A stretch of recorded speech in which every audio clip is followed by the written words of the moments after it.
Very much. We have a lot of information. We'll try to get right to it. We'll start with, this is Josie McDaniel will be signing. Holly May is there watching. Chaplain Jeff Shealy, please.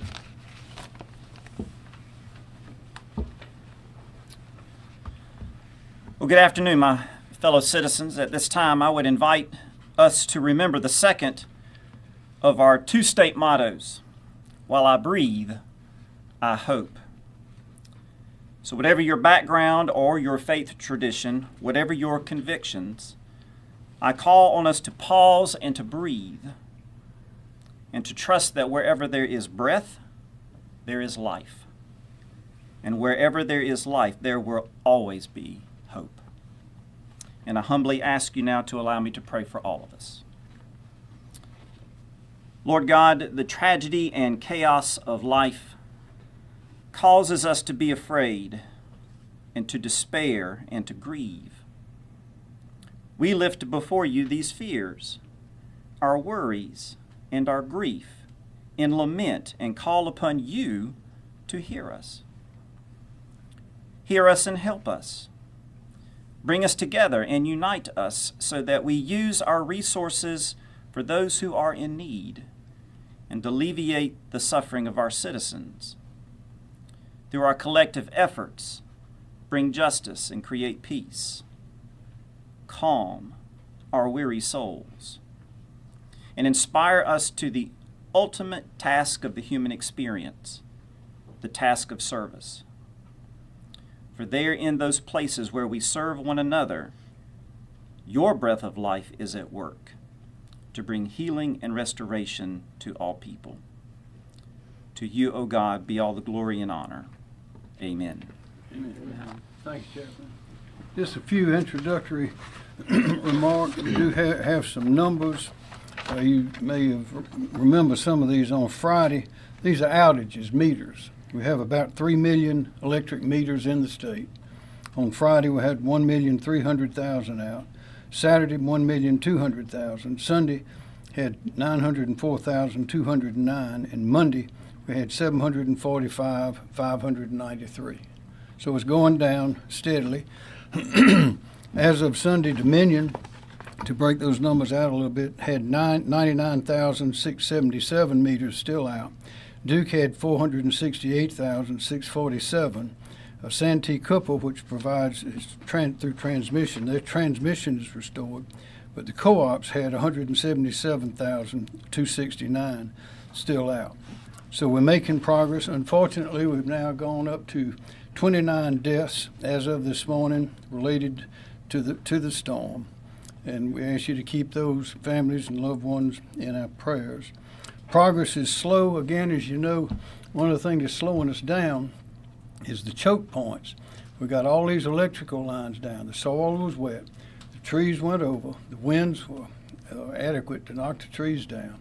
They knocked the power lines down, so we have power lines tangled up with trees and limbs, and it is dangerous to go in and try to clear that out yourself if you are not a power lineman.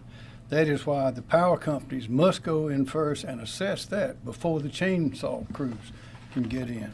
And we have lots of chainsaws ready to go, and more are coming. In fact, as General McCarty will explain, we got more guardsmen going out. We started off with, I think it was about 600. By the end of 500. By the end of this day, we'll be well up to 670. And we have about 140, another company of 140 coming on sometime late today. So we're ramping up all over the state. A couple of things to mention. We ask people not to listen to rumors. Don't get your information from these unofficial sources, because 99% of the time they're wrong. And there were a couple of them that were circulating recently and causing fear and concern among people in Columbia, and that is that the Columbia water system was going out, the wastewater as well as the drinking water. Well, none of that's true. It was stated that everyone was evacuating the facility and all that, and I think the mayor and others had a press conference earlier today to knock down those rumors. I spoke to the mayor a minute ago. He says he thinks they got those rumors knocked down, but there'll be another one coming right behind it before long. So please get your information from official sources. And also, another one was there no power company presence in Greenville. Well, if you go on the internet and look at the pictures, don't listen to the words, maybe, but you'll see there are power companies all over, trucks all over, as well as people in Greenville. One other thing is this disaster relief. We're getting a lot of calls wanting to know why this county or that county has not been included in the disaster relief. That is because under the federal procedure, although we got the declaration to provide funds for the disaster relief, the counties themselves must send in the information here for us to transmit it to FEMA. It doesn't work any other way. And if incorrect or fraudulent information is sent in, that is a federal crime. So we cannot send in information. Director Stinson can explain this again in more detail, but we can't send it in unless it is sent in to us. And it's got to be accurate. And most of the counties have not sent anything in to us to send in. So, county officials, once you get the information, it takes a little while to assess the damages. But once we get that once you get that information, and then we have that information, we get it right in. Again, progress is slow due to that choke point that I mentioned. Still a good warning. Don't go near those down lines. Don't take a chance. Don't put any sort of equipment in the house running. Don't have your generator going. We've had people die because of that, at least one. Also, we don't think that we're going to have any unusual flooding. We think that the flooding that we'll be having, some of the rivers have already crested and are going down. Others are still building up. In Columbia here, the Congaree will be, I don't think it's crested yet. Maybe it's about to crest. We'll hear about that in a minute. But we don't expect any downriver unusual water going up outside of the floodplain. Also, I mentioned the National Guard. We are fully conversant in dealing with FEMA. We got a call, I think I told you before, Deanie Criswell had called several days ago. President Biden called late yesterday afternoon, and we have embedded with us Brett Howard with FEMA. And so we are working that and getting whatever we're entitled to have or allowed to have. And we've got the whole team on the field. Everybody that is available, even some that usually don't go out in the field, they're all out in the field now. And so we have a great team and because of experience, we got a great working relationship with all these different companies and entities, as well as the various counties. So we're making progress, but again, it's going to take a while because of this situation where the power lines are down. They're tangled up in the trees, and that's slowing us down. That is the main hindrance to getting everything going again. John Quarillo. Thank you, Governor. John Quayle with the National Weather Service. So I just want to address some of the concerns the Governor brought up with rumors about flooding in Columbia. So understandably, the river flooding in Columbia is an area of concern, especially with people making comparisons to 2015 floods. Well, there is some flooding to homes and roads adjacent to the Broad and Congaree rivers, such as what we're currently seeing in the Riverland Park neighborhood in Casey, for example. The good news is that the rivers, like the Governor had mentioned, are cresting now in the Columbia area. So for reference, the Congaree River at Columbia appears to have crested at 30.58 feet late this morning. This is the 9th highest crest on record and about 1.2 feet below what was observed on the river during the 2015 floods. I think it's important to stress that we don't anticipate any additional significant flooding to occur. Other areas away from the banks of the Broad and Congaree rivers that experienced flooding in 2015 will not see impacts. Flooding in 2015 was so severe because it was not just the river flooding, it was also torrential rainfall, which breached dams and brought creeks and streams well out of their banks. Also have some good news concerning the Wateree River at Camden. That river crested late last evening, and floodwaters will continue to recede, falling below major flood stage tomorrow. The floodwater will slowly work their way down toward the coast, with major flooding expected on the Santee River in Jamestown by Thursday. Moderate flooding is also possible on parts of the PD. Impacts will be limited, though, to areas more flood-prone right along the river. We also want to urge everyone living along, especially the Congaree and Broad Rivers, to listen to the advice of local officials and remind everyone to avoid driving on any eroded floodways. Thank you, Governor. Thank you. Andrew Bateman, Director, Office of Regulatory Staff. Thank you, Governor. Andrew Bateman, the South Carolina Office of Regulatory Staff. We continue to communicate frequently and work with our utility partners, our federal partners, and other state agencies to help restore power throughout the state. We understand the situation is ongoing. I'll briefly summarize some of the outages that the governor mentioned earlier. The total statewide outages at this point are 745,593. The top 3 impacted counties are Greenville County with just over 200,000 outages, Spartanburg County with just over 154,000 outages, and Anderson County with just over 72,000 outages. Thank you, Governor. Thanks, sir. President Keller Kassam, Dominion Energy.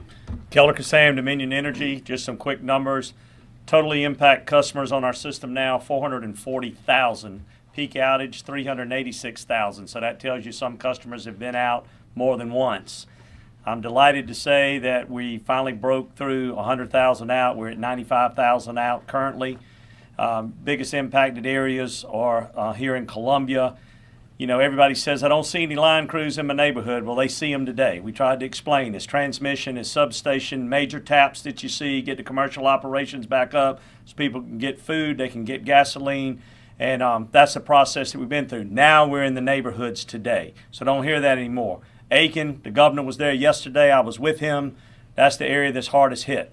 In Aiken alone, general assessments indicate that we have over 1,000 broken poles in the town of Aiken alone. So it's going to be a tough recovery in that area.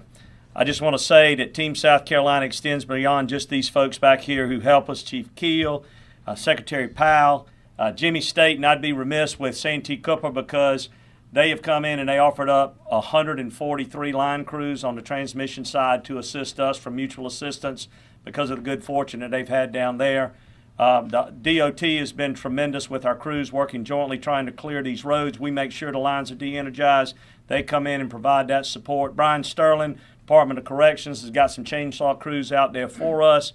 And the things that mean the most of all the kind gestures that are shown to our linemen who are out there, no sleep, sweating. We try to keep them fed, but when they go in to get a drink at a restaurant, there are people all over that are buying their lunch, that are buying them food. That just tells you how wonderful and how blessed we are to live in this Palmetto State. And then Chapin High School, a shout out to them. The young people at Chapin High School, they don't have class, but what they are doing is tomorrow at 9 o'clock, they're going to feed 150 linemen, those students. So it's overwhelming. We feel so blessed in the midst of all of this difficulty that we're facing right now, but we'll get through it, we'll endure, and we'll get stronger, and it'll bring us even closer together. Thank you, Governor. Thank you, sir. State President Mike Callahan, Duke Energy. Mike Callahan, South Carolina President, Duke Energy. Thank you, Governor, and thank you to everyone around behind me.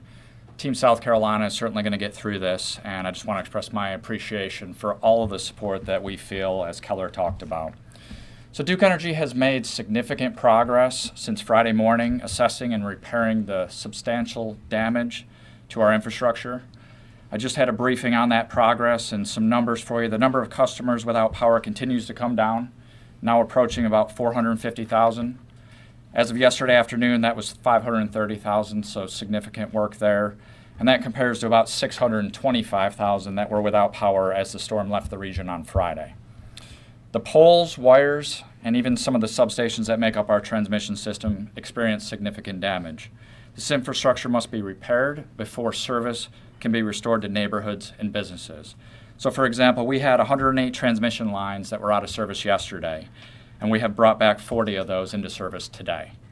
We had 117 substations out of service yesterday, and we brought back 35 of those this morning. And to date, we have restored about 50% of the substations that were damaged by the storm. So the team is hard at work on rebuilding this infrastructure that really serves as the backbone of our system to take power that's generated at our plants and ultimately deliver it to our customers. In terms of resources, we have nearly 6,000 skilled line workers and support personnel on the ground now in the upstate and working strategically as we assign these workers where they are needed most to restore power in an efficient and safe manner. Yesterday, we began sharing with our customers that we expect to have power restored to the vast majority of our customers no later than Friday evening, with the exception of areas that are inaccessible or unable to receive service. And to be absolutely clear, that doesn't mean power will be out for everyone until Friday. It just means that the very last customer that we can restore might be as late as Friday night. But we'll see many customers continue to come online well before that. And the work that we are doing and will continue to do until the last customer has power takes time, as the governor said, and we appreciate the patience. We know how inconvenient this is, how disruptive this is to people's lives. I'd like to end on something that we're focused on every day at Duke Energy. Governor, you mentioned safety. We ask that all drivers in the upstate move over, slow down considerably when they see emergency service, first responders, and utility workers on the side of the road. You know, the move over laws in South Carolina are meant to protect workers, like those working to restore power, from life-threatening injuries. We also ask that members of the public avoid approaching utility workers in the field or entering their work zones as they clear debris and restore power. They have a hazardous and time-consuming job to do, and that requires their full attention to safety. So we just ask that everyone continue to support us in that effort. And thank you again. Thank you, Mike Callahan. President and CEO Jimmy Staten, Santee Cooper. Jimmy Staten with Santee Cooper. Our retail business, as you all know, was not part of we weren't in the direct line of destruction from this storm, and so we were able to restore all of that service on Friday. Our transmission system, however, was hit fairly hard, but not nearly as hard as what Duke and Dominion, the cooperatives, and several of the municipalities in the state have had to deal with. Working collaboratively with the cooperatives, we were able to get our last delivery point on our transmission system on yesterday. So our system is fully functioning now. So at Santee Cooper, our thoughts as being a part of Team South Carolina is that we have transitioned from restoration to mutual aid. And we have provided, as Keller said, we've got over 140 folks out working with municipals, working with the most hardest hit cooperatives. We've sent a couple of crews to Keller on the transmission side to help him reestablish service to those folks. So again, we are dedicated to ensuring that our team stays active as long as people are without power in South Carolina. Thank you, Governor. Thank you, Mr. Staten. President and CEO Rob Hostetler, Central Electric Power Cooperative. Thank you, Governor. Rob Hostetler, President of Central Electric Power Cooperative. I'm here representing all 19 electric cooperatives of South Carolina. My colleagues have done a good job talking about Helene and the devastation, the utter destruction. I thought I would focus on what makes the cooperatives unique. We serve about a third of the population, about 2/3 of the land mass. We operate in all 46 counties in the state. Our peak count of outages was 425 meters without power. Today, crews are working around the clock. People work in the evening as well. We have more than 300 additional people who have come in from outside the state to join Team South Carolina, coming from many states, through mutual aid. These people come in trained and ready to go to work. Our eastern cooperatives that weren't hit as hard are all helping the western cooperatives put power back in place. I would like to say the cavalry is here, but the cavalry continues to show up. More people are showing up every day from these states, some as far away as Kansas and Iowa. As Mike mentioned, it could be a week or more for some people to get their power back, but people will be getting power back during that time. We serve some of the most rural and remote parts of the state, and that takes time to get there. The exception being those very limited places where there just is utter destruction. This is unprecedented damage. The western side of our state saw what I call the dirty side of the hurricane. That northeastern side is where you get utter destruction. More rain, more wind, more damage. And so this is not a typical storm restoration for our state in that part of the country, that part of the state, the upper part of the state. It's a rebuild. And that's the way I'm starting to think of it. It is harder to rebuild in mountainous areas than it is where it's flat. We're still assessing damages in those areas that we cannot get to because of the thousands of trees down. But just a couple of stats. Last time I checked, more than 1,900 poles were snapped. Just for context, it takes about a four-person crew up to 4 hours to replace a single pole. So that's a lot of work to be done. Co-ops by nature are not as dense, so a few poles for us might only bring on a few meters, where a few poles in more suburban areas might bring on full neighborhoods. We are making progress. A good way to explain what all my colleagues talked about is thinking about we deliver electrons like cars are delivered on highways and interstates. The transmission system is the interstates. The delivery points that you heard them talk about are the exits off the interstates. We depend on them. Keller from Dominion, Mike from Duke Energy, Jimmy from Santee Cooper, to get those interstates open and get the exits open so that we can go get the service on the roads that run in front of your home, in front of your communities. That's what we call distribution. That's what the co-ops do. A little bit about what our employees are doing. Every employee is working on these things in the state. It's around the clock. It is a dangerous work. As Mike said, give them space to do their jobs, offer them some breath. They live in the communities they serve. They know how important it is, electricity, to all of us every day. They get it. One good example to me that really hit home was a crew member at Black River Electric out of Sumter, South Carolina. Unfortunately, their home burned to the ground, total loss on Friday. That person was back to work on the weekend to help other people. And I just think that's amazing. We get it as society, electricity is important. The few people, and really multiple people, that are asking, what can we do to help? And I would tell you what you can do to help is, one, be safe yourselves. Please be safe. Offer some patience to the employees that are out working. Give them space to do their work. I've had employees ask me to ask the same thing. Please slow down when you're working around them. A few tales of people bypassing cones, forcing people to jump out of the way, and that's destructive. Bear with us. We're working. Offer space to people doing their jobs. Let them do their jobs. Thank you, Governor. Thank you. Kim Stinson, South Carolina Emergency Management Division. Thank you, sir. Kim Stinson with State EMD. The State Emergency Operations Center remains at OPCON 1, Operating Condition 1, which is our highest readiness state. The top State Emergency Operations Center priorities right now are maintaining communications, clearing roadways, power restoration, shelter operation, and food and water distribution.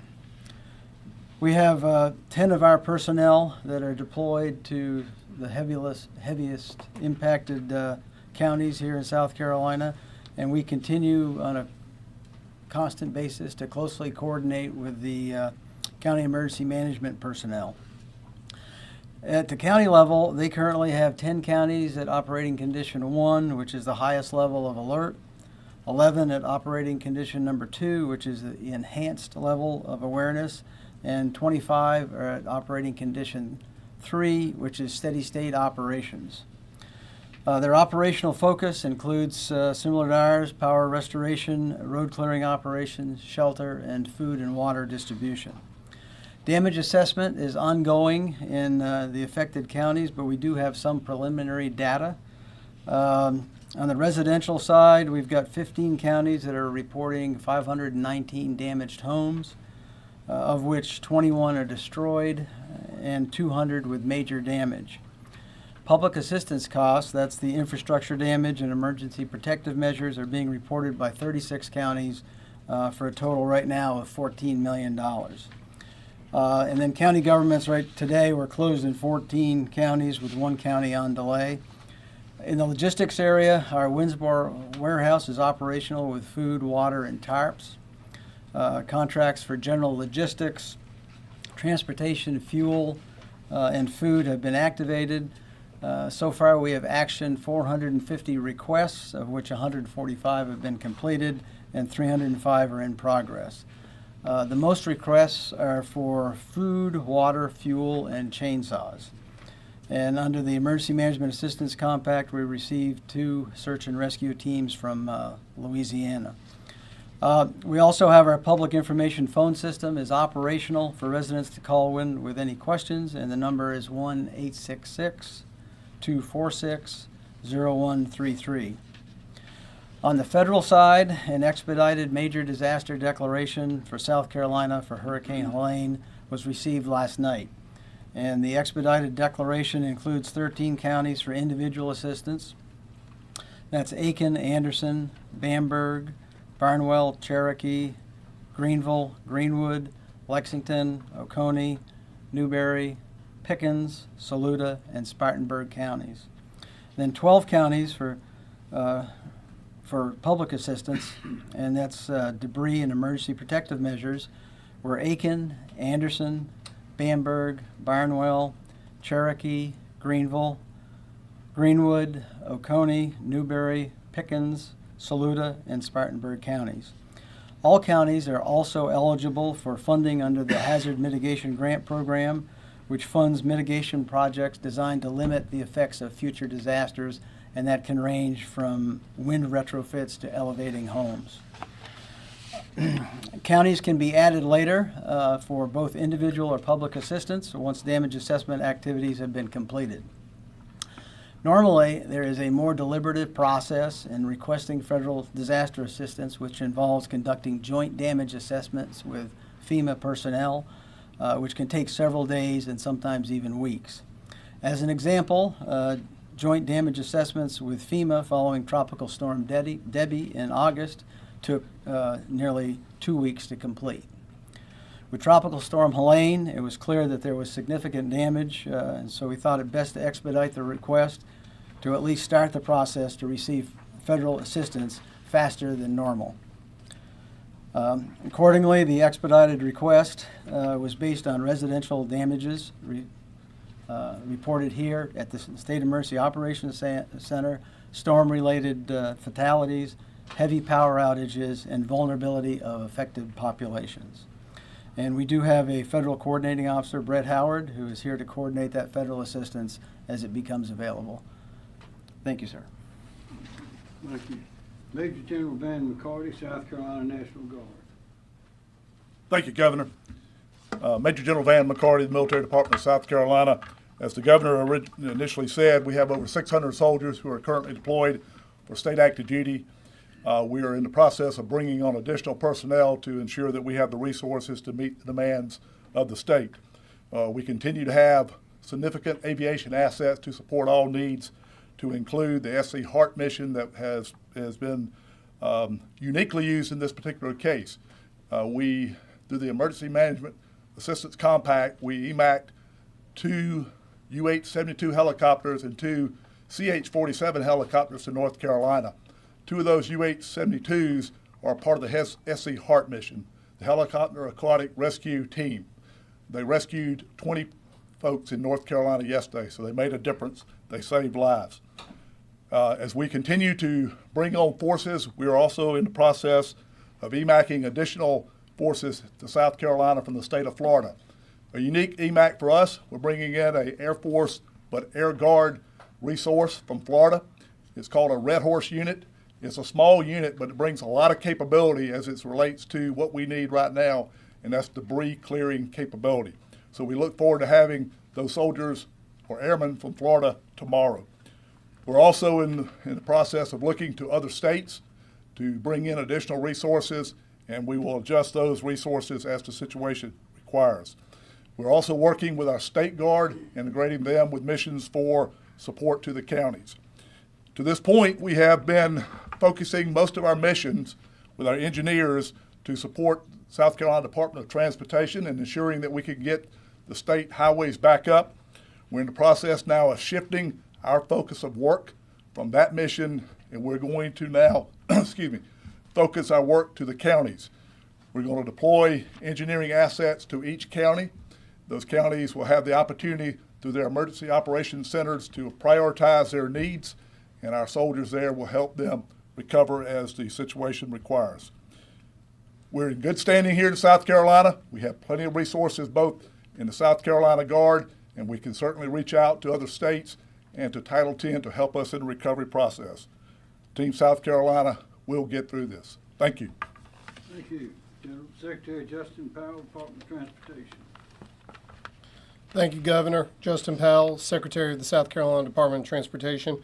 SCDOT is not slowing down, but is in fact speeding up with our recovery from the Tropical Storm Helene. Our workforce is fully engaged and continues its 24-hour operations in response to this. To date, we now have 87 additional DOT and contractor crews that have been moved into the affected area.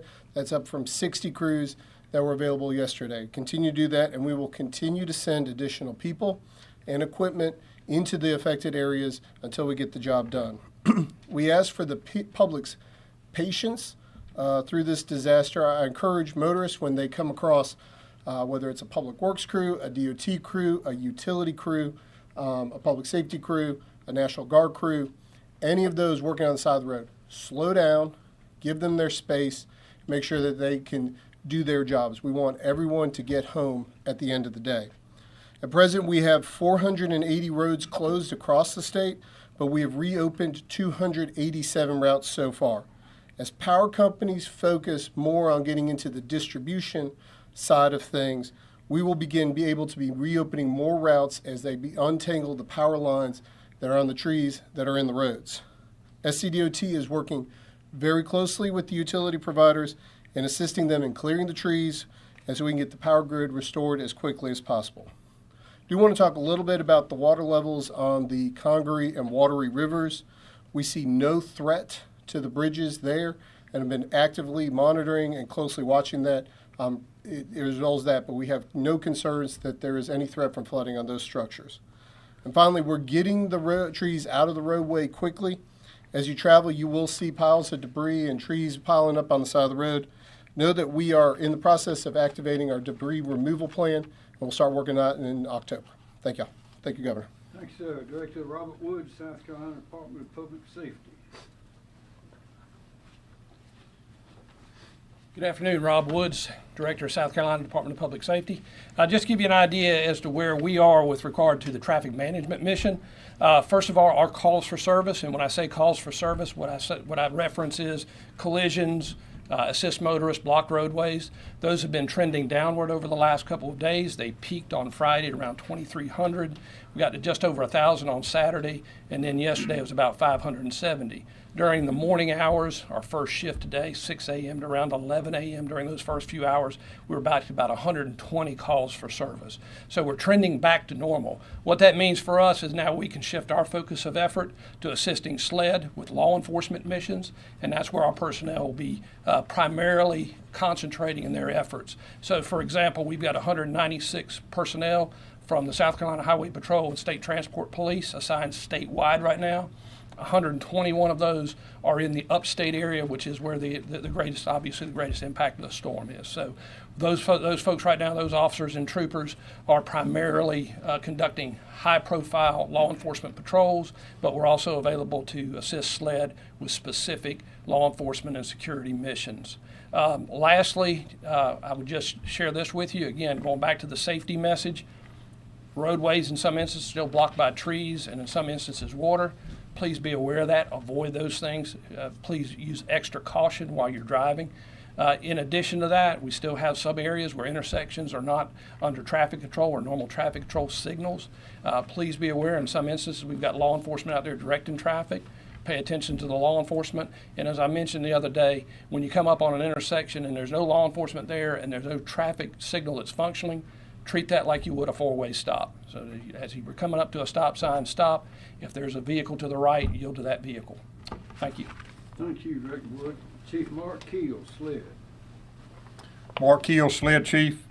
ESF 13, SLED, DNR, Triple P, SCDC, and DPS are currently providing 52 agents, officers, or troopers in 10 counties and 4 cities to support sheriff's office and police chiefs with security-related missions. Those counties include Aiken, Cherokee, McCormick, Edgefield, Saluda, Lawrence, Union, Greenwood, Spartanburg, Kershaw counties, the city of North Augusta, Union, Greenwood, and the city of Pacolet. In addition, Conway Police Department has 5 officers that will begin assisting Union City tonight. They're in travel status as we speak. ESF 13, again, those agencies I just mentioned, those state agencies, we have staffed additional teams for deployment to additional counties to provide increased law enforcement presence to maintain order and visibility. We're anticipating using an additional 132 law enforcement officers. This will involve the counties of Abbeville County, Cherokee County, Allendale County, Anderson County, Barnwell County, Bamberg County, Edgefield County, Greenville County, Hampton County, Lawrence County, Lexington County, McCormick County, Newberry County, Oconee County, Pickens County, Union County, and Spartanburg County. We're also assisting with food drops and distribution locations to secure those resources until they are distributed out to the citizen. We have all our aviation assets are available for missions or assessments, and we will continue to maintain contact with our local law enforcement partners and respond to any requests they have for additional services. Thank you, Chief Keel. Director Emily Farr, LLR. Thank you, Governor. Emily Farr with the Department of Labor Licensing and Regulation, here to provide an update on the state's firefighting and search and rescue efforts organized through our Division of State Fire. In response to requests from the counties, our search and rescue and firefighting missions are continuing to support missions in the upstate counties with urban search and rescue teams and fire department resources through firefighter mobilization. As of today, we have 228 personnel assigned throughout the upstate. They are providing access to conduct welfare checks during our search operations. We also have one FEMA team that arrived from California last night, and they are operating in Greenville County today. We expect another FEMA team also from California arriving later today that will be operating in Oconee and Pickens counties. I did want to make note of some really important safety notes during this time. Anytime that we see power outages, there's always concerns about generator safety and using candles. So really important messages for those of you using generators or for your neighbors or friends that may be using them. Make sure never to run a generator inside of your home. If you're using a portable generator, having a battery operated or battery backup carbon monoxide alarms in your home if possible. The effects of carbon monoxide poisoning are dizziness, breathlessness, confusion, or loss of consciousness.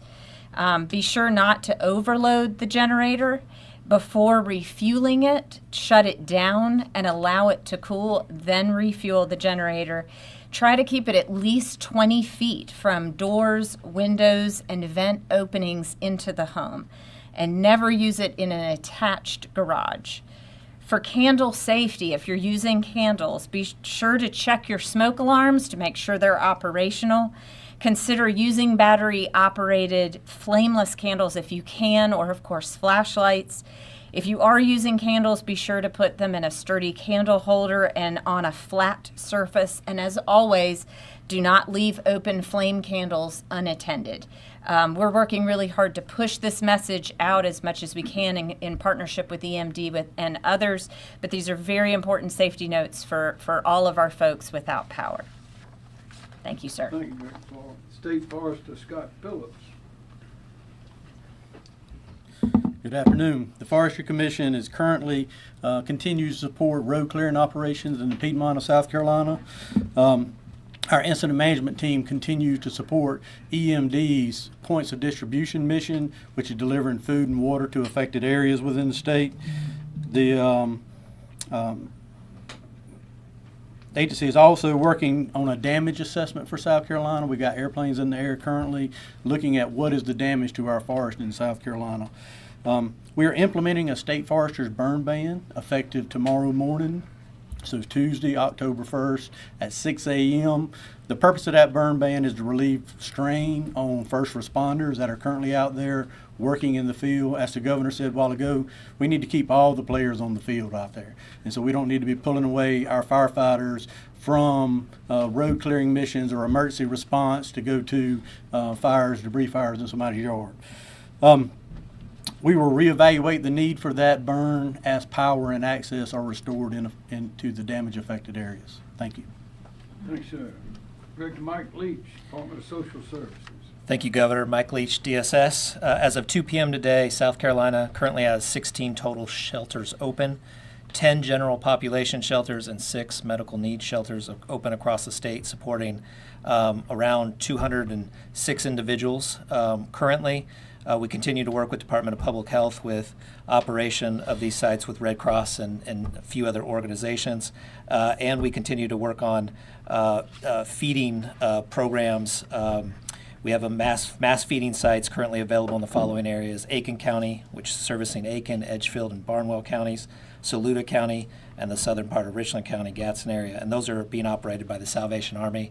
And just want to thank the communities and churches and businesses that are working with their local communities and the citizens to make sure that there is feeding and water. Thank you.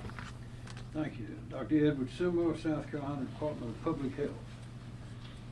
Thank you, Governor. Good afternoon. Dr. Ed Simmons, South Carolina Department of Public Health. First, wanted to give an update on our healthcare facilities. Thanks to great work from our utility partners, all of our hospitals have had power restored and are fully operational and open, so that's very good news. We still have nursing homes and assisted livings and other facilities that are running on generator power. We are working closely with them. All of their patients are being well taken care of. They have adequate food and fuel, and we, again, are checking in on them regularly. From the medical needs standpoint, Director Leach mentioned that we have the medical needs shelters. Those are for people who have medical equipment and need a secure source of electricity to run that medical equipment. If you think you might be needing one of those, please call us at 1-855-472-3432. Again, 855-472-3432. We will work with you to identify what your needs are and then get you to one of our shelters if that's appropriate. I will also note we know there's a number of people who need medical oxygen, and that has been a challenge. We have secured a supply of medical oxygen, the small bottles, the personal size bottles of those, and are currently transporting that to the upstate in a number of different areas and working with our counties and the medical facilities up there to develop a distribution plan, and you'll be hearing more about that very soon. Finally, just a couple of public health issues to be thinking about. One is food safety. If you have food in a refrigerator or a freezer without power, it's time to throw it out. Please make sure you put it in a secure container so wild animals don't get into it, but that food is no longer safe and unfortunately needs to go. Also, please make sure that if you have standing water that you're able to drain, get rid of that. We're very concerned about mosquitoes and mosquito-borne illness after this storm. The less standing water we have, the less mosquitoes we will have. And finally, if you're working in your yard, you're working to clear debris, be careful of heat illness. The heat index is going to be in the mid-80s in the upstate the next several days. That's certainly hot enough if you're working hard to develop heat illness. Make sure you're drinking water, taking frequent breaks, and if you start to feel overheated, find a cool location to cool off so you don't succumb to heat illness, which can have serious outcomes. With that, sir, thank you very much. Thank you, Ed Seymour. Interim Director Myra Reese, South Carolina Department of Environmental Services. Thank you, Governor.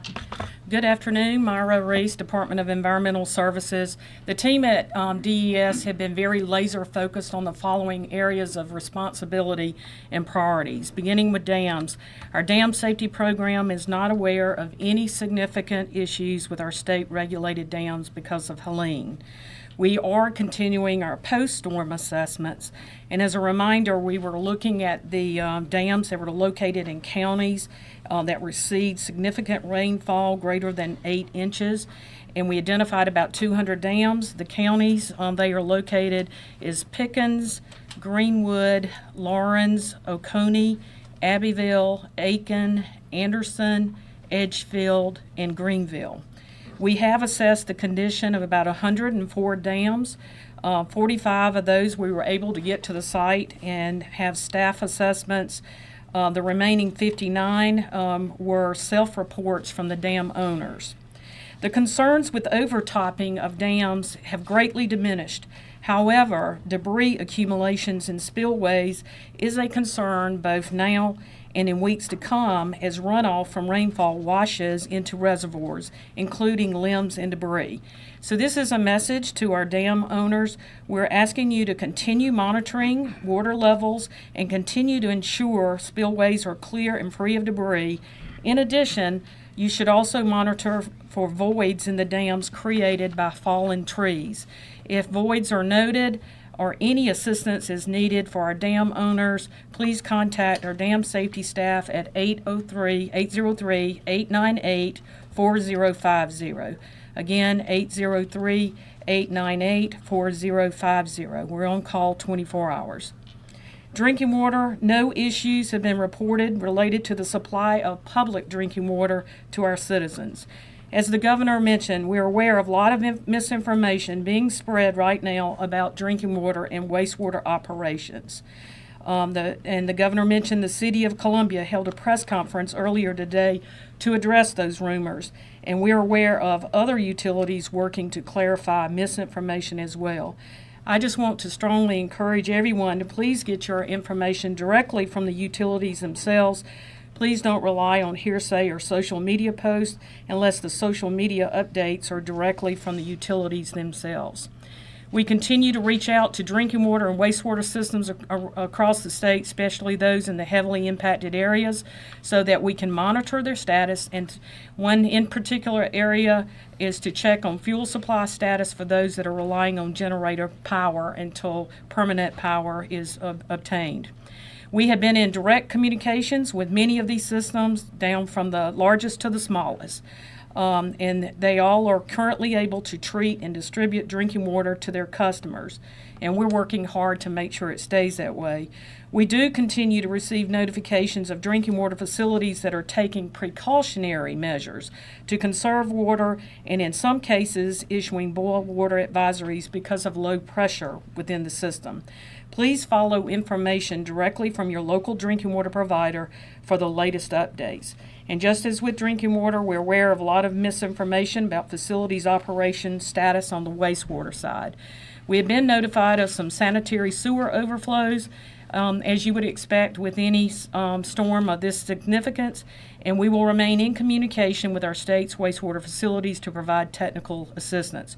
We're also making sure that those providers understand the circumstances in which they need to issue public notifications about a local sanitary sewer overflow. Debris management, we're communicating with our state partners and with local entities about debris management sites, and that we will approve alternative debris sites as needed so you can get the debris off of your property. Coastal impacts, our Bureau of Coastal Management has been made aware of a small amount of docks in the Beaufort area that were damaged. We're working with the owners of those structures. We have teams out today assessing for any other beachfront structures in our coastal communities. And a reminder to private well owners, we know that there are a lot of folks who rely on private wells for their drinking water, and when you don't have power, you don't have access to drinking water. We also know that your well could have been impacted by flood waters, and so we just want to encourage you to contact our private well hotline at 1-888-761-5989. Again, that's 1-888-761-5989 for guidance and information about how you can have your well water tested and your well disinfected. In closing, just a reminder about flood water. We want to continue to remind all South Carolinians to avoid floodwaters and use extreme caution around them. As you are aware, there are many harmful things that could have an impact on your health, and we'd like you to be reminded to take precautions. Thank you. Thank you, Maurice. Director Marcia Adams, South Carolina Department of Administration. Yes, good afternoon. Marcia Adams, South Carolina Department of Administration. And I'm going to update you today on donated goods. And I first want to say thank you to all the citizens in the state and those outside of the state for their many offers of assistance. We're continuing to work with counties to determine their needs for donated goods and volunteers, and just want to thank everyone for what they are doing to help South Carolina. Because donations of products for disaster relief require transportation and warehousing, the most effective donation is usually a monetary donation. Charitable organizations assisting South Carolina victims can use those donations to purchase locally, if possible, the exact items those victims need to recover. We are requesting that all monetary donations, food, or other donated goods be sent directly to South Carolina voluntary organizations who are assisting our state with a disaster response. A list of those organizations can be found at scemd.org/recovery. volunteer and donate. For people interested in volunteering, you can also visit that same website where there is a link to volunteersc.org to register to volunteer. Many volunteer opportunities require specialized training, and we want to ensure that all volunteers are safe during the response and recovery activities. Please do not self-deploy, as unexpectedly showing up at a location will create an additional burden for first responders. As public officials and disaster relief organizations identify specific needs, if you are registered, you will be contacted. Again, thank you for all of the offers for assistance. Thank you, Governor. Thank you, Mark. Well, that's a lot of information. Does anybody have a question? As you can see, we've got a great team. Team South Carolina's a great team. Governor? Yes, sir. So on Wednesday evening, about 6:50, the National Weather Service in Columbia issued an advisory that we're going to get tropical storm winds here in the Midlands, indicating we're going to get some stronger winds further west. But you still didn't do any kind of media briefing ahead of that on Thursday. Why not do any media briefing on Thursday when you have some people saying they feel like they had a chance to get prepared for the storm? First of all, we did issue the declaration on Wednesday, emergency declaration. It got a lot of publicity and a lot of information, and also we had a number of press events around the state at which these questions came up, and we recited all that at those. I actually had a question for the utilities. I know that there's been a lot of grid resiliency work done ahead of the storm, and as this came in, we saw more damage done to some of the high voltage transmission lines. Was just wondering, what we actually knew about the vulnerability of the system heading into this, how this impacts ongoing work to improve that. Well, we always say we work 365 days to prepare for this, and that includes vegetation management. The transmission lines that you speak of is regulated by the Federal Energy Regulatory Commission, the same folks that regulate Lake Murray. And we clear those lines from one side of that right-of-way to another. We are under extreme rules and regulations. If we have a tree that falls into a power line, if it doesn't come off that right-of-way, then we're subject to fines and censure by that organization. So we have a team of arborists and foresters that stay on that at all times. You need to understand we do a lot of work where we put in steel poles. Steel poles are resilient of winds up to about 150 miles per hour. And on our system, as I won't speak for the Duke system, but I can speak for Jimmy's system, we have voltages of 230,000 and 115,000 volts. We have also what we call sub-transmission, which is kind of transmission distribution is 46,000 volts. Some of that is wood poles. Wood poles, you get a 70, 75 mile per hour winds, which is what we had. You're going to have problems. That's kind of like the same thing with the distribution. So that's basically where we've got trouble. We don't have it where we kind of did our grid resiliency with the steel poles, and we replace those as we go in, as the state grows, and as we go in there and have issues. So that's a 365 days. Some lady sent me an email saying, "Why didn't y'all go out and make the system safe before the hurricane came?" And it's just that's impossible to do. We're doing it every day. With the work that we do. Some of the folks that complain the loudest about the lights being out are the ones that complain the loudest when we go in there to do the tree trimming. So we just, that's just human nature, and we accept that, and we understand that, but we're always working to inspect, patrol, and maintain both our transmission and distribution assets, as well as our dams that we use for hydro generation and our power plants. Keller covered a lot of ground there, and very similar for Duke Energy. At the highest voltages, we go up to 500 kV. At the lowest level, we have 44 kV that you called sub-transmission.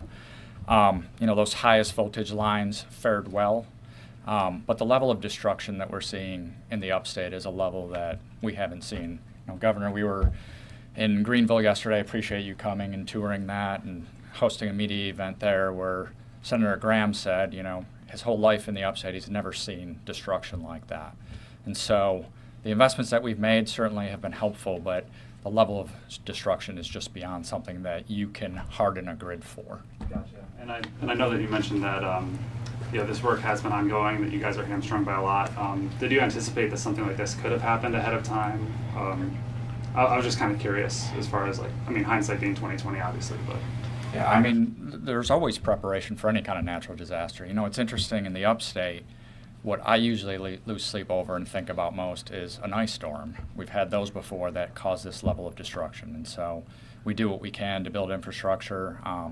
You know, some of our system is underground, some of it is not, obviously. We have a system that's been built up over many decades, but we'll continue to evaluate and learn as we will from this storm. Yes.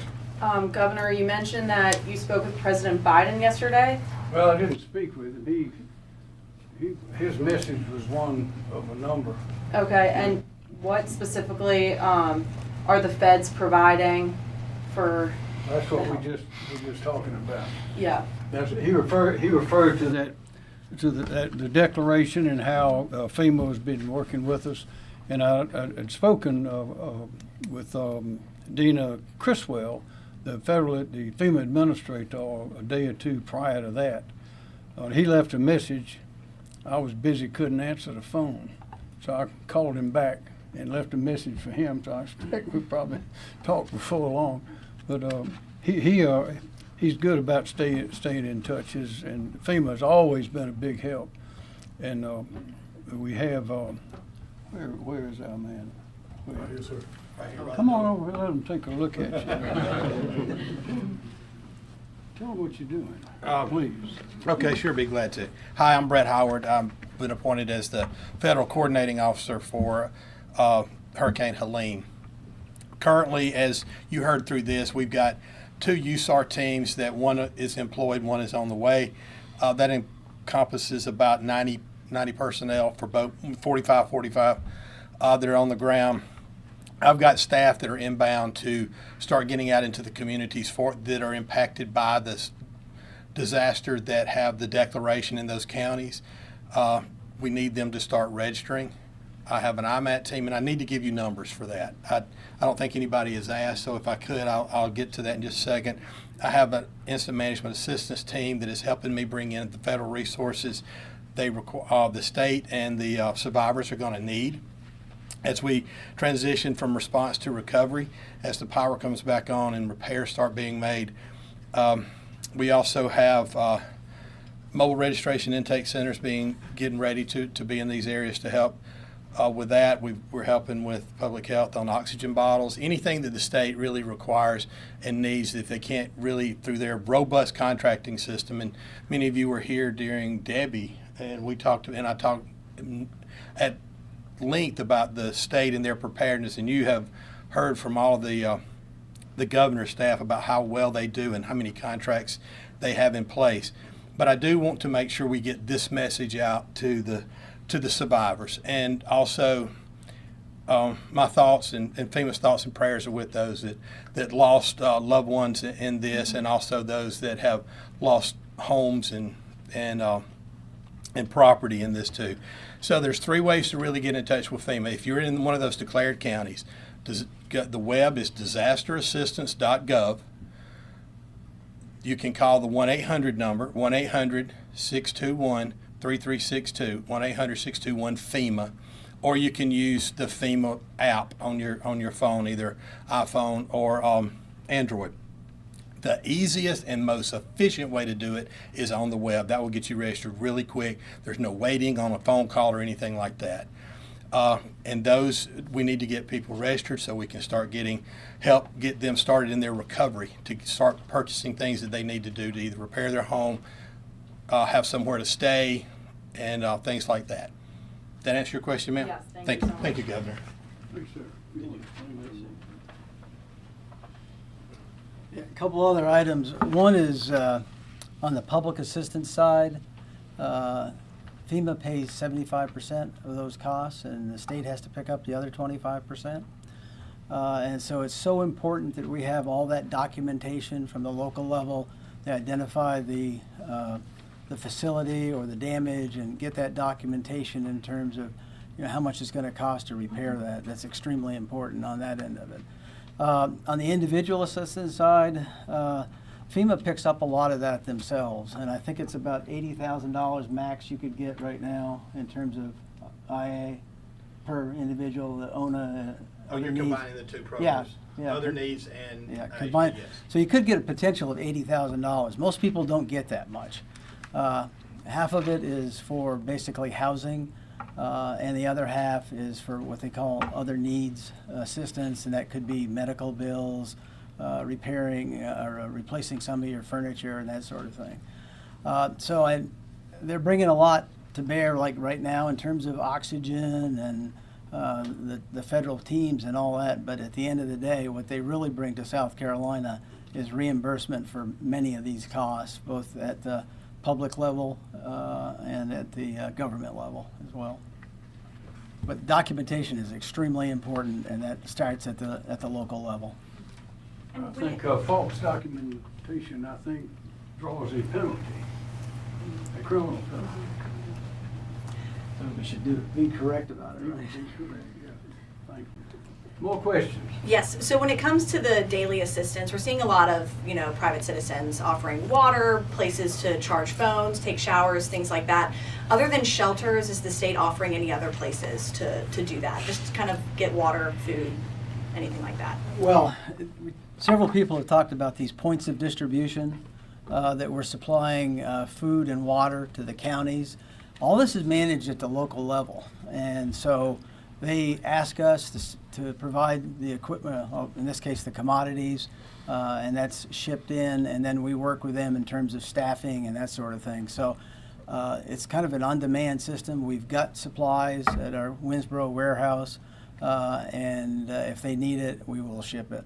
And that's, like you said, so like county administration would request those things? Yeah, well, the each county has an emergency management office that does similar to what we do here at the state in managing the emergency in terms of the operation and the logistics and the recovery piece of it. So we work with them.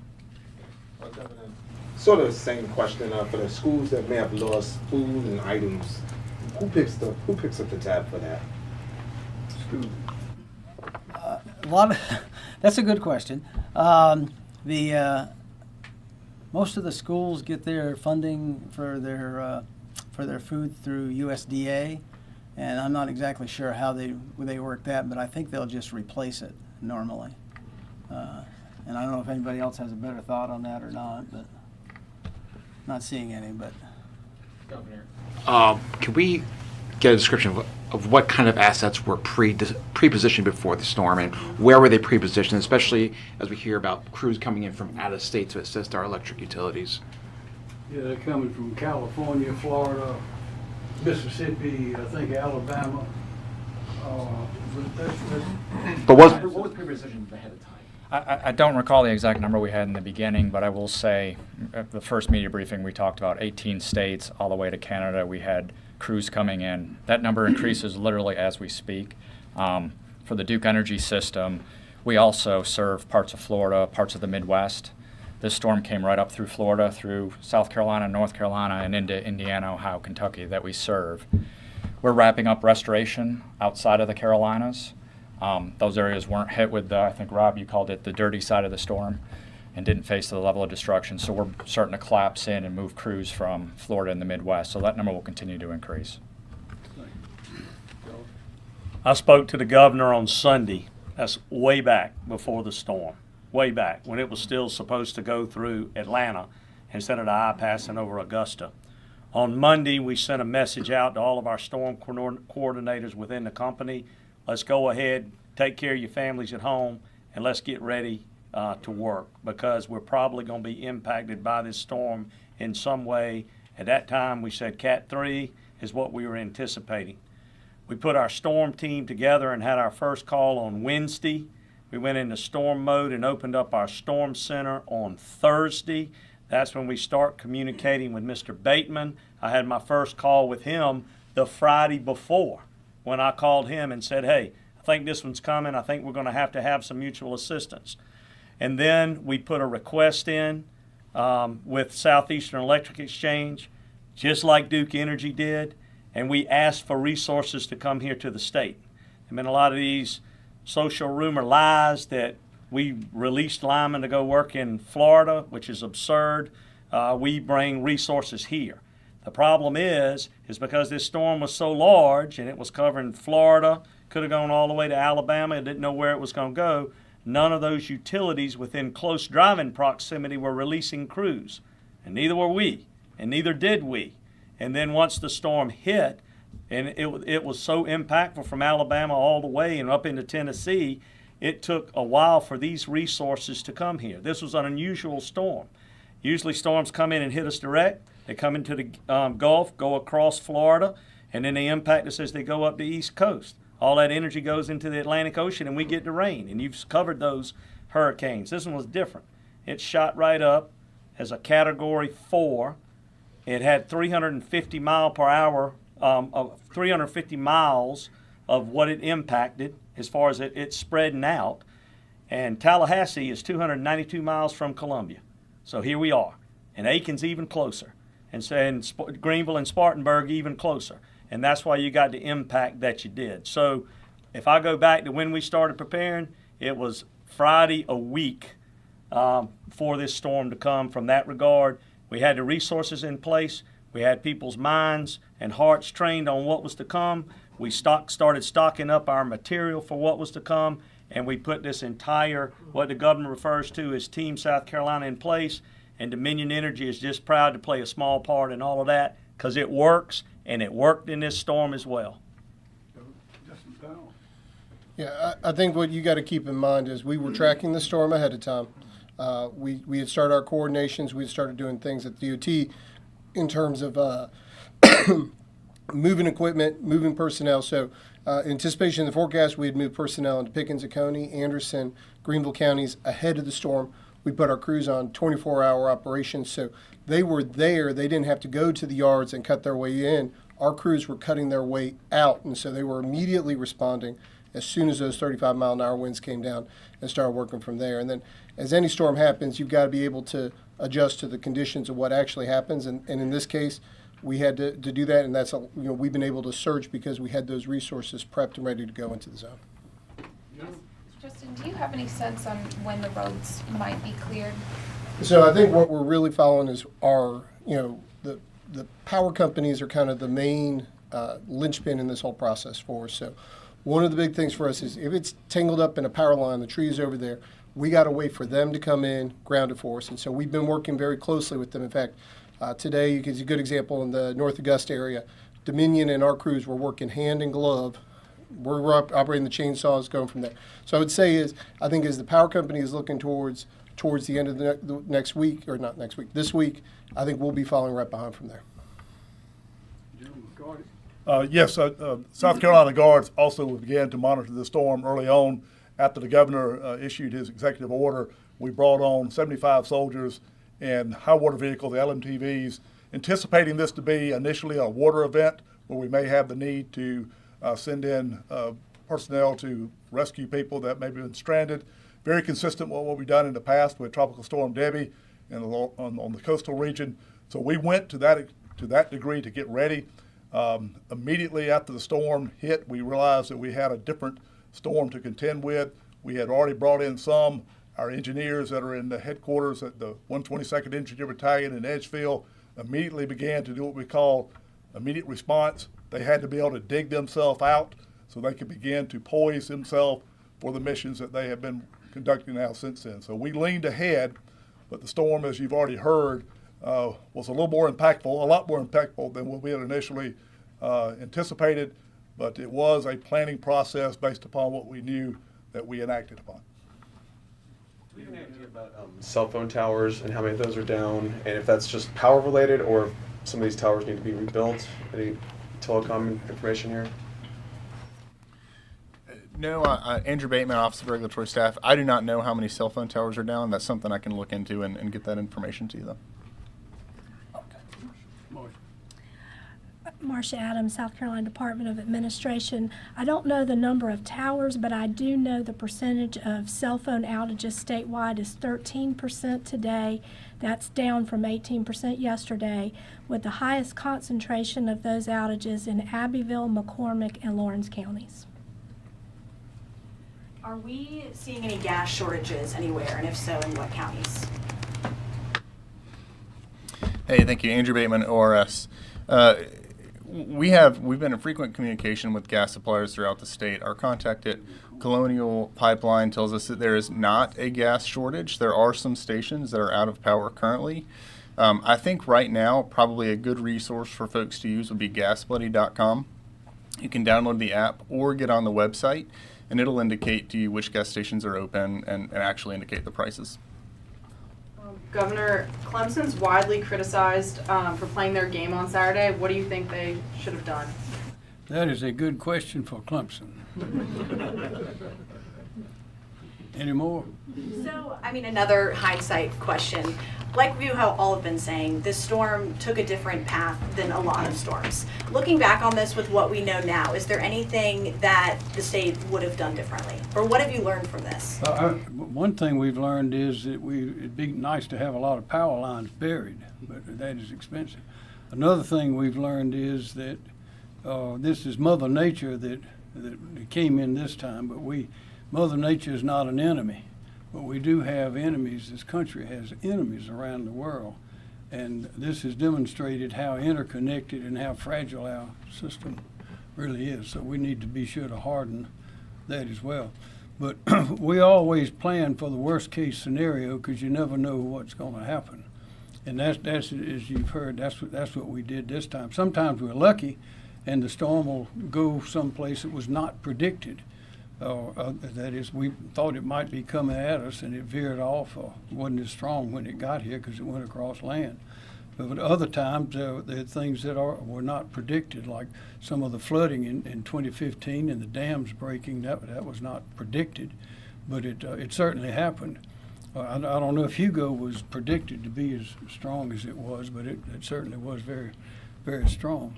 But again, we anticipate the worst and hope for the best, and sometimes the main predictors are out in Colorado.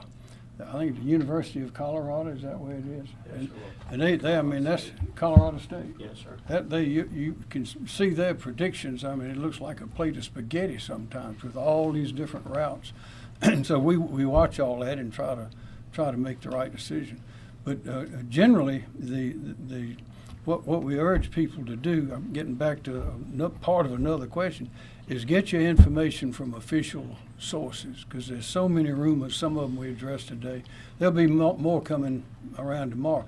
But your TV stations, your established TV stations, for example, those are good sources of information. And in this case, they were wall to wall watching this storm and trying to anticipate where it was going.